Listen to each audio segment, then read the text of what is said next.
नमस्कार दोस्तों, मैं विशाल राज। मैं अपने यूट्यूब चैनल करियर अकेडमी में आप लोगों का स्वागत करता हूं।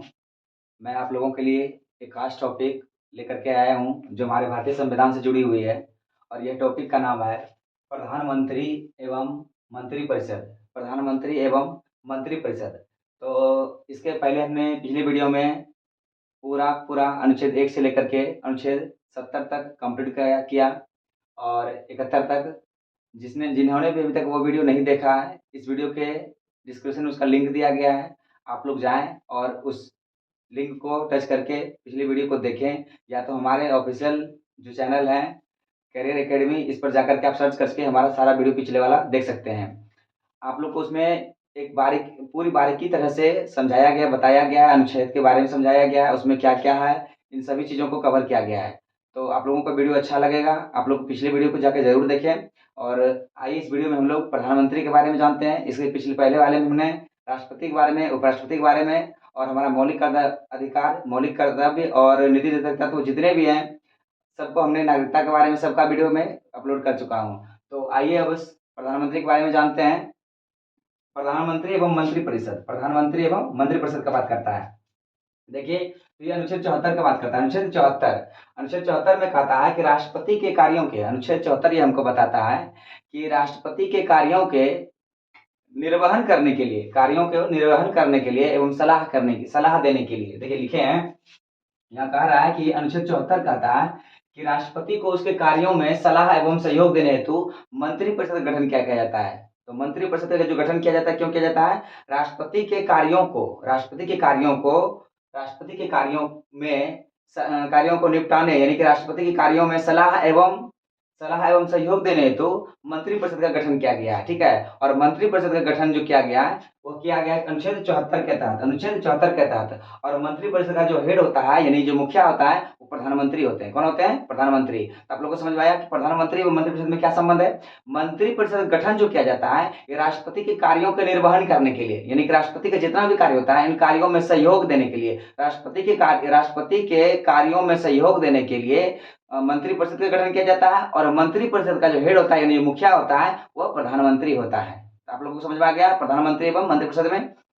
और एक चीज जान लीजिए आप कि राष्ट्रपति का भी एक कर्तव्य बनता है, राष्ट्रपति से भी आश्वासित लिया जाता है, यानी राष्ट्रपति पर भी इतना भरोसा दिया जाता है कि वे जो है मंत्रिपरिषद के सलाह पर ही अपने कार्यों का निर्वहन करें।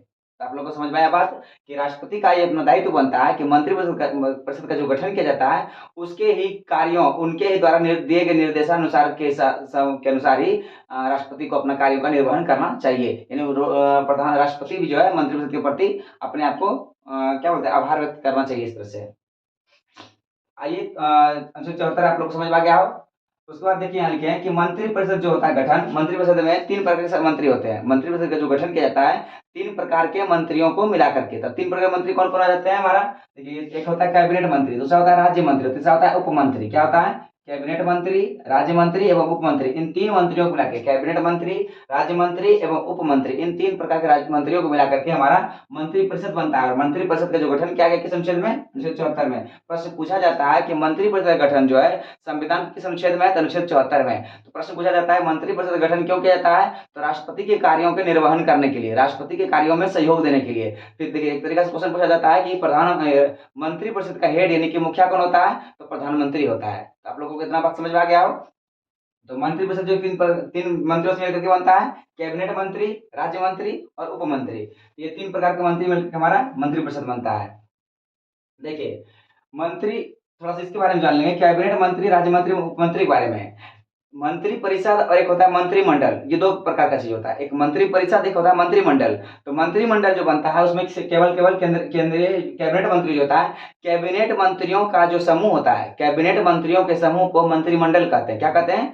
कैबिनेट मंत्रियों, सिर्फ इसका कैबिनेट मंत्री का जो समूह होता है, इसमें जो सदस्य बैठते हैं, उन सदस्यों के समूह को मंत्रिमंडल कहते हैं। और कैबिनेट मंत्री, राज्य मंत्री और उप मंत्री, इन तीनों को मिलाकर के जो बनता है उसे मंत्री परिषद कहते हैं। तो मंत्रिमंडल एवं मंत्री परिषद ये दो अलग अलग चीजें हैं। मंत्री परिषद क्या होता है, ये अनुच्छेद 74 में गठन किया गया, अनुच्छेद 74 में इसका वर्णन है, ये मूल संविधान में इसका लिखा गया मंत्री परिषद के बारे में। लेकिन मंत्रिमंडल का जो शब्द है ये मूल संविधान में वर्णन नहीं है। इसको 44वां संविधान संशोधन 1978 के तहत जो इसको संविधान में जोड़ा गया है। मंत्रिमंडल का जो गठन किया गया, मंत्रिमंडल का जो शब्द को जोड़ा गया संविधान में 44वां संविधान संशोधन 1978 के तहत जोड़ा गया, जबकि मंत्री परिषद जो हमारा मूल संविधान में पहले से लागू है।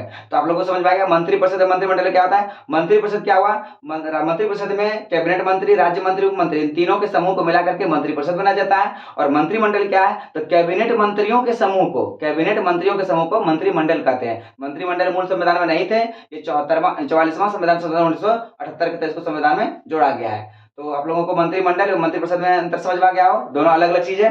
और देखिए मंत्रिपरिषद एक अस्थायी होता है, जबकि मंत्रिमंडल जो है एक छोटा सदन होता है। मंत्रिपरिषद एक बड़ा सदन होता है और मंत्रिमंडल जो है छोटा सदन होता है। क्योंकि मंत्रिपरिषद में तीनों मिलकर के बैठते हैं, तीनों मंत्री, और मंत्रिमंडल में केवल कैबिनेट मंत्री के सदस्य बैठते हैं। आप लोग को समझ में आ गया बात। अब देखिए कहता है केंद्रीय मंत्रिपरिषद। केंद्रीय मंत्रिपरिषद में मंत्रियों की जो संख्या होती है, केंद्रीय मंत्रिपरिषद जो होता है उसमें मंत्रियों की संख्या होती है लोकसभा के कुल सीट का 15% होता है। कितना परसेंट होता है, 15%, इससे ज्यादा नहीं हो सकता है। कहता है कि केंद्रीय मंत्रिपरिषद जो होता है, केंद्रीय मंत्रिपरिषद में जो मंत्रियों की संख्या होती है लोकसभा के सीट का कुल का 15% से ज्यादा नहीं होना चाहिए। और इसका जो निर्धारण किया गया 51वां संविधान संशोधन 2003 के तहत, इससे पहले जो है 15% से ज्यादा हो जाती थी, लेकिन 51वां संविधान संशोधन 51वां संविधान संशोधन 2003, 51वां संविधान संशोधन 2003 के तहत जो है ये बात कही गई कि केंद्रीय मंत्रिपरिषद में मंत्रियों की संख्या जो है लोकसभा की कुल सीट का 15% से ज्यादा नहीं होनी चाहिए। और राज्य मंत्रिपरिषद में भी सदस्यों की संख्या जो है उसमें भी विधानसभा की कुल सीटों का 15% से ज्यादा नहीं होगी। राज्य में विधानसभा और केंद्र में क्या होगा, लोकसभा, यानी कि दोनों में से 15% से ज्यादा मतलब मंत्री जो उसमें सदस्य नहीं हो सकते हैं। ये कब बात की गई थी, 51वां संविधान संशोधन 2003 के तहत। अब कहता है दिल्ली केंद्र शासित प्रदेश है, यूटी है, यूनियन टेरिटरीज है। दिल्ली जो केंद्र शासित प्रदेश है इसमें मंत्रियों की संख्या जो है विधानसभा के कुल का 10% ही होता है। देखिए केंद्र शासित प्रदेश जो दिल्ली है वहां पे केंद्रीय मंत्रिपरिषद में जो मंत्रियों की संख्या होती है कुल विधानसभा सीटों का 10% ही होता है। बाकी बात जो हमारा लोकसभा का हो गया या विधानसभा के राज्यों का हो गया उससे 15% ज्यादा नहीं होती है। तो ये बात समझ में आ गया आप लोगों को। देखिए कि दिल्ली केंद्रीय मंत्रिपरिषद में 10% और बाकी बात राज्य में और केंद्रीय मंत्रिपरिषद में दोनों में 15% से ज्यादा नहीं होगा। अब है अनुच्छेद 74 के बाद में हमारा अनुच्छेद 75। अनुच्छेद 75 में 75 के बहुत सारे भाग हैं, 75(1), 75(2), 75(3), 75(4), 75(5), 75(6), इस प्रकार से। तो देखिए सबसे पहला नंबर 75, अनुच्छेद 75 के में से जो पहला इसका भाग है अनुच्छेद का 75 का 1 कहता है कि प्रधानमंत्री की नियुक्ति राष्ट्रपति करेगा। कौन करता है, प्रधानमंत्री की नियुक्ति कौन करेगा, राष्ट्रपति करेगा। प्रश्न पूछा जाता है कि प्रधानमंत्री की नियुक्ति कौन करता है, प्रधानमंत्री की नियुक्ति कौन करता है, राष्ट्रपति करता है। और प्रधानमंत्री की जो नियुक्ति राष्ट्रपति करता है वो किस अनुच्छेद के तहत में करता है, अनुच्छेद 75 का 1 में। अनुच्छेद 75 का 1 के तहत जो है राष्ट्रपति जो है प्रधानमंत्री की नियुक्ति करता है। यानी कह सकते हैं कि प्रधानमंत्री का जो पद है ये नियुक्ति का पद है। कैसा पद है ये, नियुक्त किया जाता है इनको। और लेकिन नियुक्त किया जाता है किसको किया जाता है, लोकसभा का जो सत्ता दल का जो नेता होते हैं उसमें जो बहुमत से जो पारित होते हैं बहुमत दल के नेता को ही प्रधानमंत्री नियुक्त किया जाता है। देखिए लोकसभा में बहुमत दल के नेता, लोकसभा में बहुमत दल के नेता प्रधानमंत्री के तौर पर राष्ट्रपति के द्वारा नियुक्त की जाती है। राष्ट्रपति के द्वारा क्या होती है, नियुक्त की जाती है। राष्ट्रपति के द्वारा नियुक्त की जाती है। यानी कि लोकसभा में जो बहुमत दल के जो नेता होते हैं उन्हीं को प्रधानमंत्री के तौर पर राष्ट्रपति के द्वारा नियुक्त किया जाता है। ये समझ में आ गया आप लोगों को। अनुच्छेद 75 का 1 कहता है। अब देखिए अनुच्छेद 75 का 2 क्या कहता है, कहता है यह अनुच्छेद बताता है, यह अनुच्छेद कहता है कि मंत्री जो है राष्ट्रपति के प्रसाद पर्यटन तक बने रहेंगे। मंत्री जितने भी होते हैं, अभी हम लोग कैबिनेट मंत्री, राज्य मंत्री, मंत्री जो मंत्रियों का जो चर्चा किए थे, तो कहता है अनुच्छेद 75 का 2 कहता है, 75 के 1 में क्या था, प्रधानमंत्री की नियुक्ति कौन कर दिया, राष्ट्रपति कर दिया। और राष्ट्रपति जो नियुक्ति करता है किसको करता है, तो लोकसभा में बहुमत दल के जो नेता होते हैं उन्हें प्रधानमंत्री बनाया जाता है, उनकी नियुक्ति की जाती है। और अनुच्छेद 75 का 2 कहता है देखिए कि जितने भी मंत्री होते हैं वो राष्ट्रपति के प्रसाद पर्यटन तक बने रहते हैं, राष्ट्रपति के प्रसाद पर्यटन तक बने होते हैं। ये हो गया हमारे 75 का 2। अब फिर कहता है अनुच्छेद 75 का 3, 75 का 3 कहता है कि मंत्री परिषद सामूहिक तौर पर लोकसभा का उत्तरदायी होगा, लोकसभा के प्रति कहता है मंत्री परिषद जो होंगे, ये जो हमारा मंत्री परिषद बनता है, ये अनुच्छेद 75 का 3 कहता है, अनुच्छेद 75 का 3 कहता है कि मंत्री परिषद सामूहिक तौर पर लोकसभा के प्रति उत्तरदायी होंगे, लोकसभा के प्रति क्या होंगे, उत्तरदायी होंगे। अगर लोकसभा का विघटन हो जाता है तो मंत्री परिषद का स्वयं विघटन हो जाएगा, क्यों, क्योंकि उसका जो लोकसभा के प्रति वो उत्तरदायी होते हैं। इसका अनुच्छेद 75 का 4, 75 का 4 कहता है कि मंत्रीगण अपना कर्तव्य निर्वहन से पहले राष्ट्रपति के समक्ष पद एवं गोपनीयता की शपथ लेंगे। देखिए 75 का 4 कहता है कि मंत्रीगण जितने भी बनते हैं, मंत्रीगण जो है अपने कर्तव्य का निर्वहन करने के लिए, कर्तव्य का निर्वहन करने से पूर्व, मंत्रीगण अपने कर्तव्य का निर्वहन करने से पूर्व जो है राष्ट्रपति के समक्ष में पद की एवं गोपनीयता की, गोपनीयता का मतलब होता है क्या, कि उसको कोई भी चीज का जो शपथ दिया जाता है वो अपने अंदर ही रखेगा, वो गोपनीय ढंग से रहेगा, तो ये कहता है गोपनीयता। कहता है मंत्रीगण अपना कर्तव्य का निर्वहन जो है राष्ट्रपति के समक्ष पद एवं गोपनीयता का शपथ लेता है। यानी मंत्रीगण को शपथ कौन दिलाता है, राष्ट्रपति दिलाता है, लेकिन वो किस चीज का दिलाता है, तो पद एवं गोपनीयता, उसको कोई भी अगर सूचना दिया जाता है, सूचना एवं को जो है ना वो अपने गोपनीय ढंग से अपने पास ही रखेगा। ये बात किसमें कहता है, अनुच्छेद 75 का 4 कहता है। तो ये कहता है मंत्री सूचना एवं गोपनीयता, मंत्री जो है सूचना की गोपनीयता की शपथ लेता है, जबकि संसद जो है कर्तव्यों का निर्वहन करने का शपथ लेता है। संसद जितने होते हैं वो अपने कर्तव्य का निर्वहन करने की शपथ लेते हैं, बट मंत्री जो होते हैं वो सूचना एवं गोपनीयता की शपथ लेते हैं। मंत्री जितने होते हैं वो क्या करते हैं, सूचना एवं गोपनीयता, सूचना की गोपनीयता का शपथ लेते हैं, और सांसद जितने होते हैं वो सबके सब जो है अपने कर्तव्यों के प्रति निर्वहन, कर्तव्य को कैसे करेंगे उसके लिए वो शपथ लेते हैं। तो आप लोगों को समझ में आया बात। मंत्री जो राष्ट्रपति के द्वारा चुने जाते हैं, राष्ट्रपति का जो प्रयास 7 प्रयत्न तक बने रहते हैं, वो किसका शपथ लेंगे, वो लेंगे सूचना एवं गोपनीयता का शपथ लेंगे। बाकी बात संसद जितने होते हैं जो चुनाव जीत करके जाते हैं वो किसका शपथ लेंगे, अपने कर्तव्यों के प्रति निर्वहन का शपथ लेंगे। तो ये हमारा हो गया मंत्री परिषद में प्रधानमंत्री एवं मंत्री परिषद के बारे में चर्चा। ये अनुच्छेद हमारा 75 का 4 है। इसके बाद अभी आप लोग इसका एक स्क्रीनशॉट ले लीजिए, इसके आगे हम लोग पढ़ते हैं। अनुच्छेद 75 का 5, अनुच्छेद 75 का 5 कहता है कि यह अनुच्छेद बताता है हमको, अनुच्छेद 75 5 जो है, 75 का 5वां भाग जो है, कहता है यह अनुच्छेद बताता है कि कोई व्यक्ति लोकसभा या राज्यसभा का सदस्य नहीं है, फिर भी वह मंत्री बन सकता है, लेकिन 6 माह के भीतर सदस्यता उसको ग्रहण करना अनिवार्य है, अन्यथा उन्हें मंत्री पद से हटाना पड़ेगा। देखिए कहता है क्या, अनुच्छेद 75 का 5, अनुच्छेद 75 का जो 5वां भाग है, यानी अनुच्छेद 75 का 5 का ये या अनुच्छेद 75 का ई का ये कहता है कि कोई व्यक्ति अगर लोकसभा या राज्यसभा या किसी सदन का सदस्य नहीं है तो फिर भी वह मंत्री बन सकता है, लेकिन उनको जो है अपने 6 माह के भीतर किसी न किसी सदन का सदस्यता उसको ग्रहण करना अनिवार्य है। अगर वो ऐसा नहीं करता है तो उनको अपने पद से हटना पड़ जाएगा, क्योंकि उनको पद से हटा दिया जाता है। इसलिए करके यह अनिवार्य किया गया है कि 6 माह के भीतर जो है उन्हें किसी न किसी सदन का, चाहे लोकसभा हो या राज्यसभा हो, किसी न किसी सदन का सदस्य उसको ग्रहण करना पड़ेगा। ये अनुच्छेद 75 का 5 कहता है। अब जो हमारा बात है यहाँ पे हमारा प्रधानमंत्री, अब क्या है, अभी तक हम लोग मंत्री परिषद के बारे में जान रहे थे और उनमें मंत्रियों के बारे में जाने, अब है हमारा प्रधानमंत्री। तो देखिए प्रधानमंत्री के बारे में क्या कहते हैं, प्रधानमंत्री जो है हमारे भारत सरकार का वास्तविक कार्यपालिका का प्रधान होता है। कहता है कि भारत सरकार का प्रमुख, भारत सरकार का क्या होता है, प्रमुख होता है।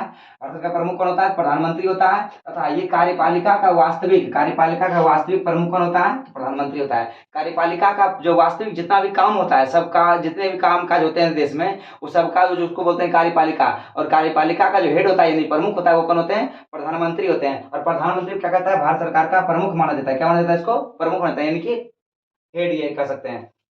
अब कहता है प्रधानमंत्री का जो शपथ होता है, प्रधानमंत्री को शपथ कौन दिलाते हैं, राष्ट्रपति दिलाते हैं। प्रधानमंत्री को शपथ की जो गोपनीयता की शपथ जो दिलाया जाता है, प्रधानमंत्री को अपने कर्तव्यों के प्रति जो शपथ दिलाया जाता है उस शपथ कौन दिलाते हैं, राष्ट्रपति। क्वेश्चन देखिए बहुत तरह सीधे तौर पर एग्जाम में पूछा गया है कि प्रधानमंत्री को शपथ कौन दिलवाते हैं, तो राष्ट्रपति दिलवाते हैं। अब देखिए प्रधानमंत्री अपना त्याग पत्र किसको देंगे, प्रधानमंत्री अपना अगर पद से छोड़ना है, अगर हटना है पद से, तो अपना त्याग पत्र जो है राष्ट्रपति को सौंपेंगे। किसको सौंपेंगे, राष्ट्रपति को। और ऐसी स्थिति में जब प्रधानमंत्री अपना त्याग पत्र दे देते हैं या फिर अथवा प्रधानमंत्री की अगर मृत्यु हो जाए तो ऐसी स्थिति में उनका पद क्या होता है, जब खाली हो जाता है तो ऐसी स्थिति में मंत्रिमंडल का विघटन हो जाता है। मंत्रिमंडल क्या होता है, वो समाप्त हो जाता है, यानी बर्खास्त हो जाता है। लिखिए यहाँ पे देखिए कि प्रधानमंत्री अपना त्याग पत्र राष्ट्रपति को देते हैं और प्रधानमंत्री के त्याग पत्र त्यागपत्र देने से पूरा मंत्रिमंडल क्या होता है, समाप्त हो जाता है। पूरा मंत्रिमंडल क्या होता है, समाप्त हो जाता है, यानी कि ये बर्खास्त हो जाता है। चाहे प्रधानमंत्री अपना त्याग पत्र दे दे या प्रधानमंत्री की मृत्यु हो जाए, ऐसी स्थिति में क्या होता है कि मंत्रिमंडल जो होता है, पूरा मंत्रिमंडल ये खत्म हो जाता है।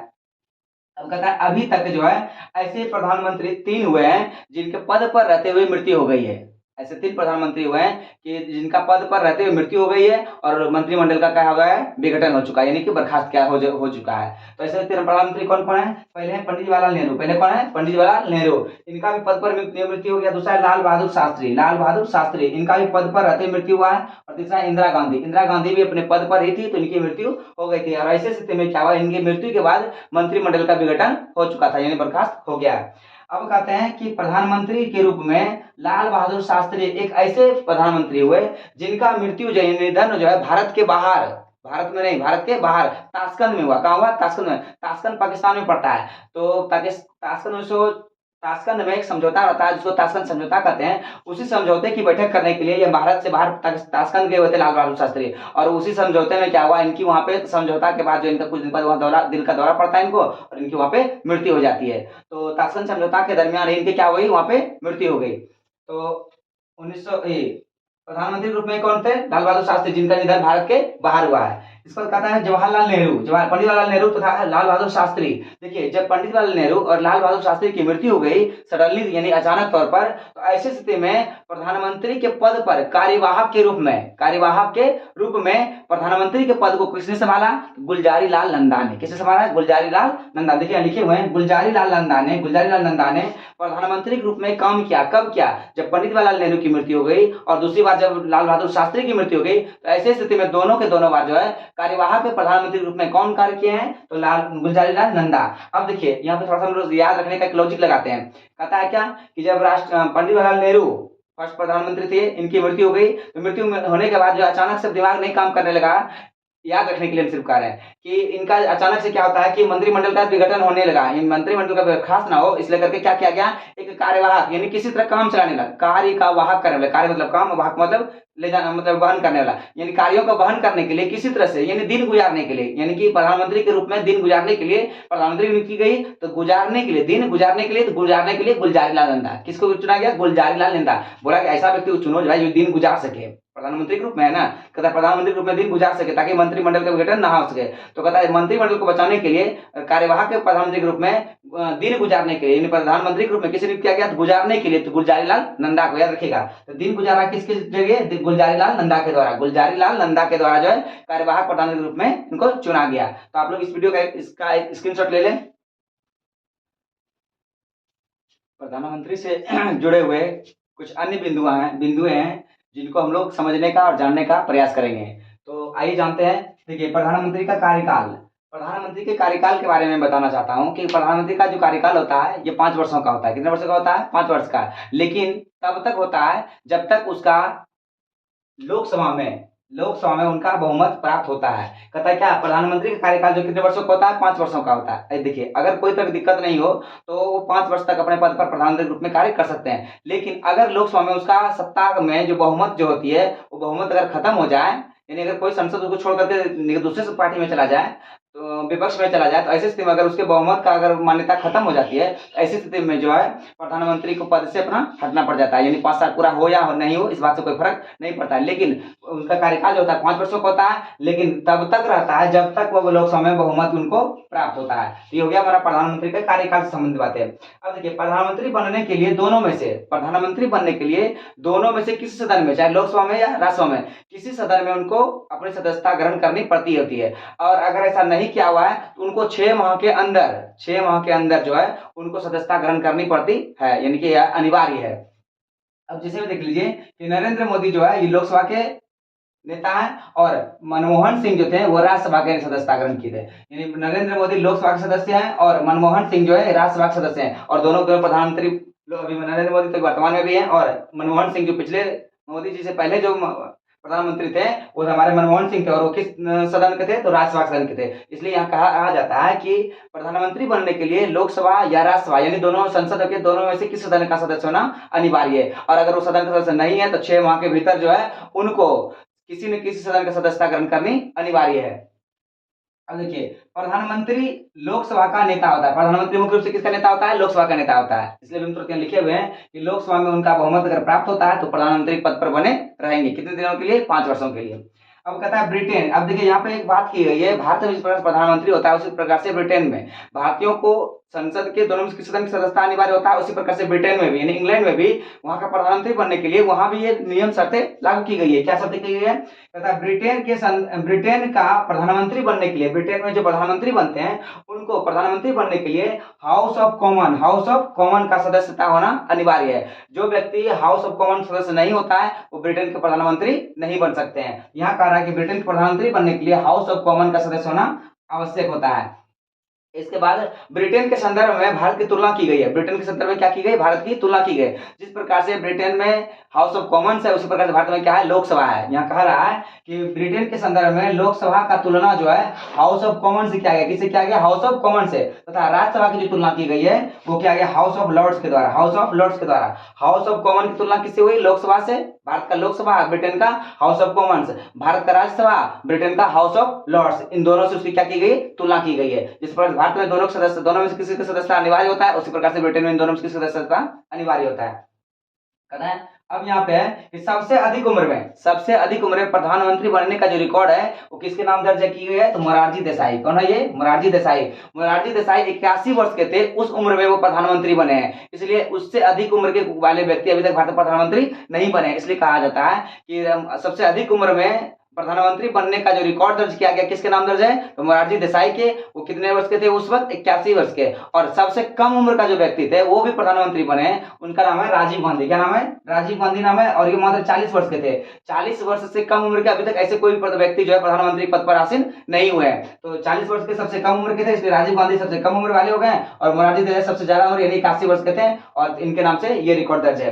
अब कहता है सबसे कम समय के लिए प्रधानमंत्री बनने वाले व्यक्ति कौन है? तो अटल बिहारी वाजपेयी मात्र 13 दिन के लिए। अटल बिहारी वाजपेयी जब पहली बार प्रधानमंत्री बने थे मात्र 13 दिनों के लिए बने थे। कितने दिनों के लिए बने थे? 13 दिनों के लिए। उसके बाद कुछ समय के बाद जो है, कुछ वर्षों बाद फिर से चुनाव लड़े, दोबारा ये चुनाव प्रधानमंत्री बने थे, लेकिन पहली बार जब ये बने थे मात्र 13 दिनों के लिए बने थे। यहाँ कहा गया है कि सबसे कम समय के लिए प्रधानमंत्री बनने वाले व्यक्ति कौन है? अटल बिहारी वाजपेयी, मात्र 13 दिन के लिए।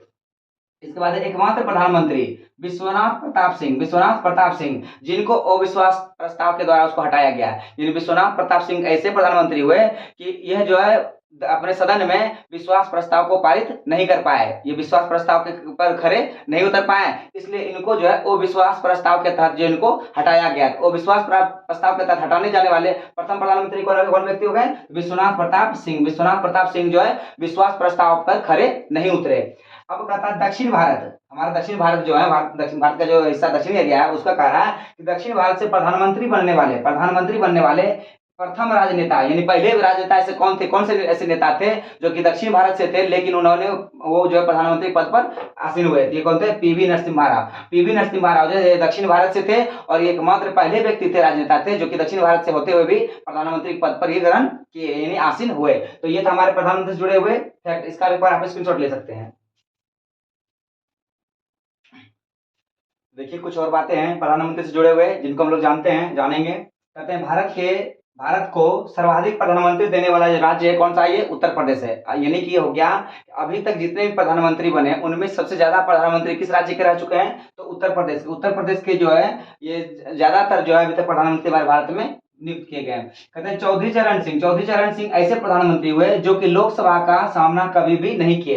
यानी कि चौधरी चरण सिंह लोकसभा का नेता होते हुए, लोकसभा सदस्य होते हुए भी लोकसभा में एक दिन भी अपने चरण नहीं ले गए। कहने मतलब वो लोकसभा का सामना नहीं किए। याद रखना इस चीज में कि देखिए चौधरी चरण का बात कर रहा है इसमें, यानी चौधरी चरण ने जो है अपने चरण जो है लोकसभा में कभी रखा ही नहीं है ना, इस चीज को याद रखिएगा। चौधरी चरण सिंह क्वेश्चन पूछा जाता है कैसे कौन से प्रधानमंत्री हुए जिन्होंने कभी तक लोकसभा का सामना नहीं किया, लेकिन लोकसभा में अपने चेहरा को नहीं दिखाया। कहने मतलब है अपना चरण लेके गया ही नहीं तो चेहरा क्या दिखाएगा वहां पे। याद रखना है कि चौधरी चरण सिंह लोकसभा अपना चरण लेके ही नहीं गया, यानी कि लोकसभा का सामना नहीं किए। अब कहते हैं कुछ प्रधानमंत्री ऐसे हुए जो राज्यसभा के सदस्य थे। किसके सदस्य थे? राज्यसभा सदस्य होते हुए प्रधानमंत्री बने। जैसे कौन? इंदिरा गांधी, एच.डी. देवगौड़ा और मनमोहन सिंह के साथ साथ में आई.के. गुजराल। ये 4 प्रधानमंत्री ऐसे थे भारत के जो कि लोकसभा के ना होकर के ये राज्यसभा के सदस्य थे और इन्होंने प्रधानमंत्री पद पर आसीन हुए। इंदिरा गांधी राज्यसभा सदस्य थी, एच डी देवेगौड़ा ये भी राज्यसभा के सदस्य थे, मनमोहन सिंह ये भी राज्यसभा के सदस्य थे, और आई के गुजराल ये चारों जो है राज्यसभा के सदस्य थे। इसके बाद कहता है डॉक्टर भीमराव अंबेडकर ने प्रधानमंत्री की जो तुलना जो है ये अमेरिका के राष्ट्रपति से किया है। जिस प्रकार से भारत में प्रधानमंत्री यहाँ का वास्तविक कार्यपालिका का प्रधान माना जाता है, वास्तविक हेड कहा जाता है इसको, उसी प्रकार से अमेरिका में अमेरिका के राष्ट्रपति को वहाँ का हेड कहा जाता है। इसलिए कि भीमराव अम्बेडकर ने प्रधानमंत्री की तुलना जो है, भारत के प्रधानमंत्री की तुलना अमेरिका के राष्ट्रपति से की है। अमेरिका के राष्ट्रपति से तुलना की, किसने किया? भीमराव अम्बेडकर ने। इसको कहा जाता है कि भारत के राष्ट्रपति की तुलना जो है ब्रिटेन के राजा या रानी से की जाती है। जिस प्रकार भारत में राष्ट्रपति होते हैं उस प्रकार से ब्रिटेन में राजा या रानी होते हैं। तो आप लोगों को ये वीडियो कैसा लगा आप लोग कमेंट बॉक्स में एक बार जरूर राय दें अपना। और ये वीडियो अगर आपको अच्छा लगा तो इस वीडियो को आप लाइक करें, अपने दोस्तों के बीच में शेयर करें, मेरे चैनल को जरूर सब्सक्राइब करें। अपने दोस्तों के बीच में मेरे चैनल को जरूर शेयर करें ताकि उन तक भी ये महत्वपूर्ण जानकारियां मिल सके, पहुंच सके। तो आप लोग अपना कमेंट बॉक्स में अपना राय जरूर दें। आज की वीडियो के लिए इतना ही, धन्यवाद।